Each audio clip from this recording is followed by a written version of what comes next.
റീജ ഒരു മികച്ച ജൈവ കർഷക കൂടിയാണെന്ന് ഞാൻ അറിഞ്ഞു. ഏതൊക്കെ ഇനങ്ങളാണ് കൃഷി?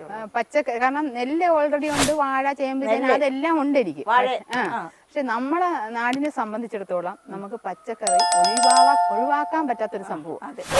എല്ലാ ദിവസവും നമുക്ക് വേണം. മുട്ടയും പച്ചക്കറി, മീന്, പാല്, ഇത് മലയാളിയൊക്കെ ഒഴിച്ചുവിടാൻ പറ്റാത്ത കാര്യമാണ്.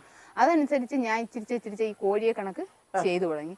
ഇപ്പൊ കോവയ്ക്കുണ്ട് 3 സൈസ്, പയറ് 3-4 സൈസ്, 3 തരം, പയർ ഒരു 3-4 തരമുണ്ട്. അങ്ങനെ ഹൈബ്രിഡ് ഉണ്ട്, പിന്നെ കഞ്ഞിക്കുഴി പയറുണ്ട്, അതുപോലെ കൊച്ചിപ്പയറുണ്ട്, ചുമന്ന പയറുണ്ട്, പിന്നെ നല്ല ബ്രൗൺ കളറുള്ള പയറുണ്ട്. ഇതെല്ലാം ഇവിടെ എല്ലാം പറിച്ചതാണ്, ഇഷ്ടം പോലെ കിലോ കണക്കിന് പറിച്ച്.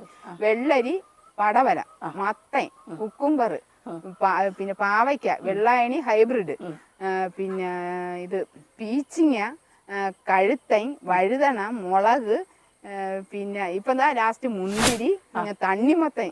ശരിക്കും നല്ല 10 കിലോ വരെയുള്ള തണ്ണിമത്തൻ ഞാൻ വിളവെടുത്ത് സീസൺ കഴിഞ്ഞ്. പിന്നെ നെയ്ക്കുമ്പളം, അങ്ങനെ എനിക്ക് കിട്ടുന്നില്ല, പറയാൻ വരെ കിട്ടുന്നില്ല. അതായത് ഇവിടെ എന്തില്ല എന്ന് ചോദിക്കുന്നതായിരിക്കും സത്യം.